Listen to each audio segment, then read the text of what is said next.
ನಮಸ್ಕಾರ. ನಾನು ಡಾಕ್ಟರ್ ಗುರುಸಿದ್ದಯ್ಯ ಸ್ವಾಮಿ. ಇಂದು ನಾವು ಜಾನಪದ ಸಾಹಿತ್ಯದ ಲಕ್ಷಣಗಳು ಯಾವುವು ಅವುಗಳ ಬಗ್ಗೆ ಸ್ವಲ್ಪದರಲ್ಲಿ ನೋಡೋಣ. ಜಾನಪದವು ತನ್ನದೇ ಆದ ಮೂಲಭೂತ ಲಕ್ಷಣಗಳನ್ನು ಹೊಂದಿದೆ.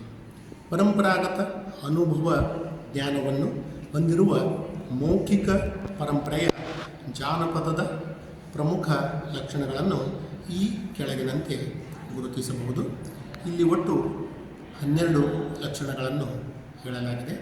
ಮೊದಲನೆಯದು ಕಂಠಸ್ಥ ಸಂಪ್ರದಾಯ, ಎರಡನೆಯದು ಸಾಮೂಹಿಕ ಪುನರ್ಸೃಷ್ಟಿ, ಮೂರನೆಯದು ವ್ಯಾಪಕತೆ, ನಾಲ್ಕನೆಯದು ಸಜೀವವಾದದ್ದು, ಐದನೇ ಪರಂಪರೆಯಿಂದ ಕೂಡಿದ್ದು, ಆರನೇ ಸರಳತೆ ಸ್ಪಷ್ಟತೆ, ಏಳನೆಯದು ಪರಿವರ್ತನಾಶೀಲತೆ, ಎಂಟನೆಯದು ವಿಶ್ವಮೌಲಿಕತೆ, ಒಂಬತ್ತನೇ ಲಕ್ಷಣ ಜಾನಪದ ಸಂಸ್ಕೃತಿಯ ಒಂದು ಭಾಗ, ಹತ್ತನೆಯದು ಸರ್ವಸಾಮಾನ್ಯ ಬಳಕೆ, 11ನೇ ಲಕ್ಷಣ ಎಲ್ಲರ ಸಾಮಾನ್ಯ ಒಪ್ಪಿಗೆಯಾಗಿದೆ, 12ನೇ ಲಕ್ಷಣ ಕೊನೆಯ ಲಕ್ಷಣ ಜನಪ್ರಿಯ ಪರಂಪರೆಗಳ ಭಂಡಾರ.